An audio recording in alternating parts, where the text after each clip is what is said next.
So in NLP, we do actually like to deal with emotional stuff as well as empowerment stuff, because if we have these things going on in our life, and of course I'm very passionate about, emotional pain and stress relief and helping people with, low self-esteem, building people up.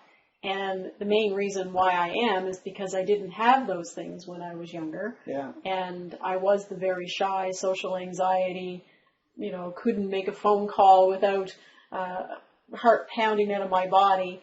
And, it was a simple thing for me to do. However, it wasn't simple to me. So what we always say, it's not about the judgment of the actual reaction or what is happening with the person, but how do they want to change it and be the person they want to be. And sometimes it's not about necessarily getting up on stage. If you're having that really hard time when you're younger or even older and social anxiety, it might be actually just going up to somebody and having a conversation. And that is success, because you're taking yourself from wherever you were to where you want to go.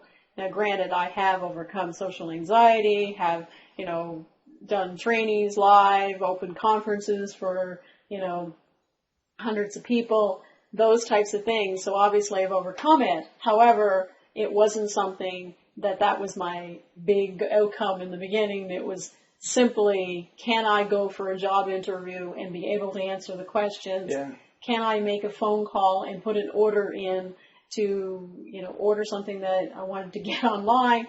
Those types of things were a big, big challenge, and people don't realize that it's not always about achieving so high a level. No, you don't have to be a superstar. It's just... Well, if you want to be, you can. Yeah. However, it's really, where are you and where do you want to go? Right.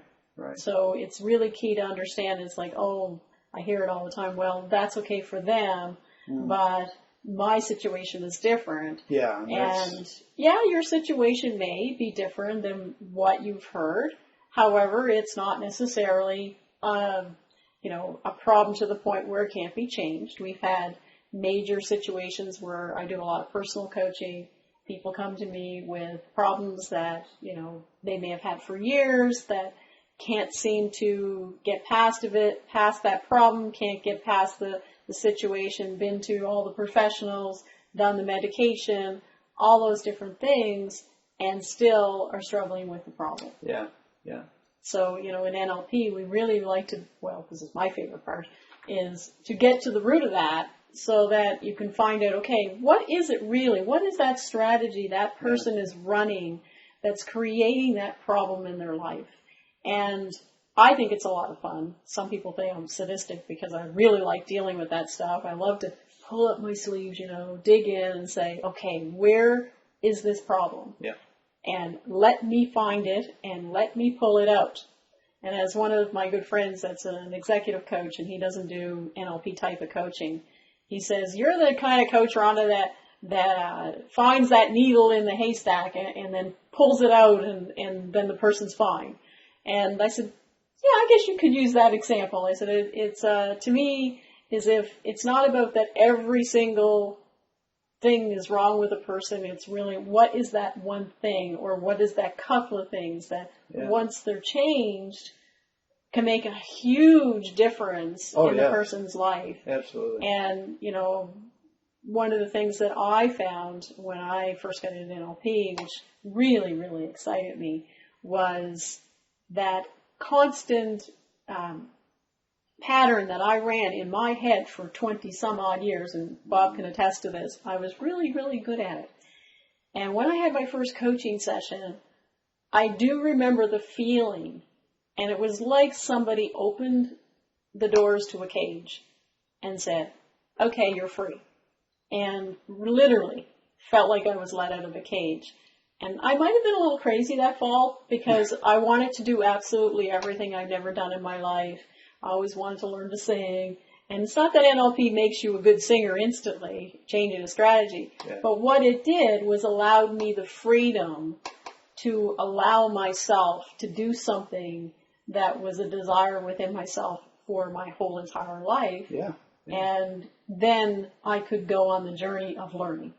And that was a lot of fun. Of course, I wanted to do this. And what I found is I had to narrow it down, because as a human being, we can only do so much, and pick the things that were really important, and singing being one of them, to focus on that fall so that I could actually have some fun with my new freedom, I guess you would say, of being trapped inside of this. I can't.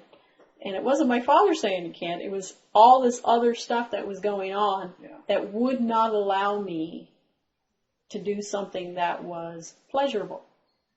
And once that got changed, spin me up and let me go. That's right. So it's been a great journey. And I'm glad I was part of that, because it was neat to see, especially the singing part, which I still enjoy. And you literally bring tears to people's eyes when she sings. She's great. There's of course it's beauty's in the eye of the beholder. So is singing. But maybe we'll get her singing for us someday for everyone to see, or hear. I guess it would be. Sing, a little more visual there. So what we notice in dealing with so many people that we have over the years, and understanding NLP as deeply as we do, we see a correlation, a connection between self-respect in people, the respect of themselves, which is most important, and respect in others. And I think I first noticed this in a native population I lived close to. And the natives have lost their self-respect because of the way things had happened over time. We don't like to blame anyone. We're just saying, or I'm just saying, the people lost their self-respect. And as soon as they were able to rebuild their self-respect, to get that back, that made all the difference in themselves and their community. And then they started going outward with that. And they have a really prosperous community now that utilizes everything that's available in the world, just like you and I, and before they were almost crippled. And so I see a great deal of connection between self-respect and what people, meaning if they don't have self-respect, of course, they're not going to be able to go out and do things, because they're going to have that stinking thinking going on that they are not good enough. Or that they can't, or somebody else is better than me, or somebody else is prettier than me, or more handsome than me, or more skilled than me, and the list can go on and on and on, and that really does cripple. Yeah, and it cripples yourself, it cripples the society. Yeah, because you don't have people putting out, and that could be increasing the ability of society to move ahead. And there's lots of that information in history where they've seen that suppressing people's ability to do things has suppressed society as a whole. And there was something if you've ever been online, there's a website called TED.com, I believe it is, and they showed the almost enlightenment of the world. I'll use that term, but because of the internet nowadays and the ability for other people to see the whole world and what's going on, and the information is exploding in that way, and people are actually learning and producing more and creating better societies, and it showed it in a really neat, colorful diagram.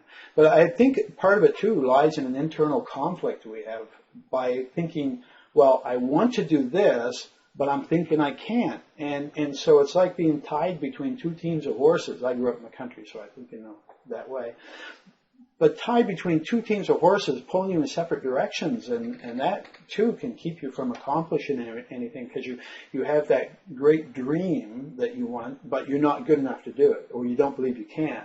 Or it could be a different internal conflict too, where there is almost like conflicting things where, well, I would like to have, my own career or my own business, and that's the one part of them that they want, but yet they tend to stick to the regular paying job because the other part of them needs the salary, and a lot of that is really fear inside of not succeeding. Right. So they go back and forth between what they really want to do and what they feel they need to do. So it's like a tug of war back and forth inside. Right. That causes an internal conflict. Sometimes can even cause illness, because conflict is also stressful. Yeah. So in NLP, like some of the things that we like to change is internal conflicts. Right.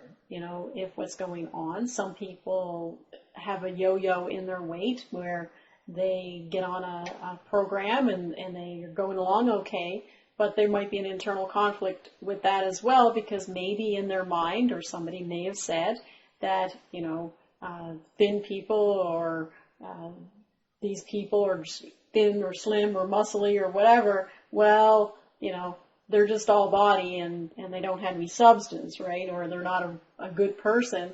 That could be something that actually holds a person back from achieving their ideal weight. Yeah. Where, I don't want somebody not to like me because I look fantastic. Now, I know that sounds kind of ridiculous, but you'd be surprised on how many people in the world are challenged with those types of things, because everybody, as a norm or as a society, wants to belong and wants to be part of something, to be accepted. Human nature. It's a human nature thing. Yeah. So when you're different than somebody else, or you may try to achieve something that somebody else doesn't in your peer group, for instance, then that type of thing that's going on around you may prevent you from what you really, really want, but never tend to achieve it because of all this other stuff that's going on inside.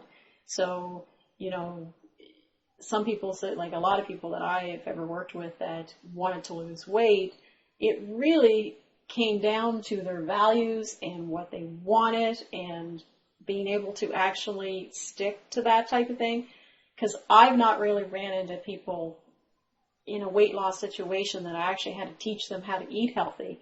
Because most people that want to do, that's the first thing they learn is what are the proper foods to eat, what should I eat, what I shouldn't eat, and how much. So it's really not about the actual program of doing. It's more about having internal resources or overriding some of the stuff on the outside that prevents us from actually accomplishing what we set out to do. And I use weight loss as one of the examples, but there are many. Yeah, and I think along with weight loss, even smoking, any of the areas, part of not doing is just not making the decision to do because of that whole thought process, that negative or stinking thinking. And I have seen it in business, and I still see it in business, where even making simple decisions seem to cripple people. And I've had quite a few clients in the coaching world in the area that I handle, and they just couldn't make decisions. And these were high, powerful people that you would think, gee, well, how'd they get there?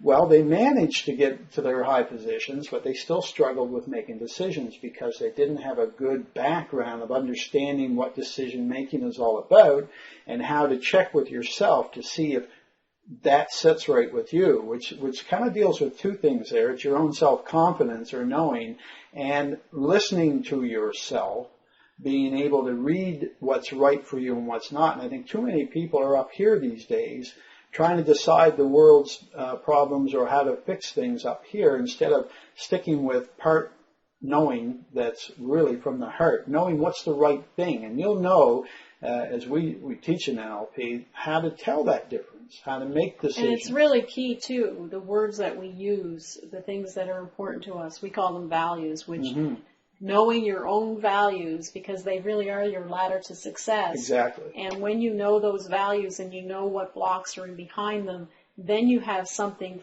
a foundational building block of, okay, now this is what I have, this is what I need to do in order to be able to achieve that success in our lives, the things that we want in our lives. And, of course, success can mean a lot to different people. And it could also mean things like wellness, happiness, having time with family, being able to travel, wealth, any areas. Could be fitness. It could be any of those things. And when you do the values, those types of words will come out. And it's really important, like Bob said, to have that connection inside, that real, maybe some people call it a gut feeling that says this is right for me. And not to look in a book of values and say, oh, they sound good, but really what is actually important to you as a person and what might be blocking you from achieving that. And absolutely, that's one of the things that we want to help you with, is to be able to, as I like to say, break through those barriers so that you can be the successful person you're meant to be.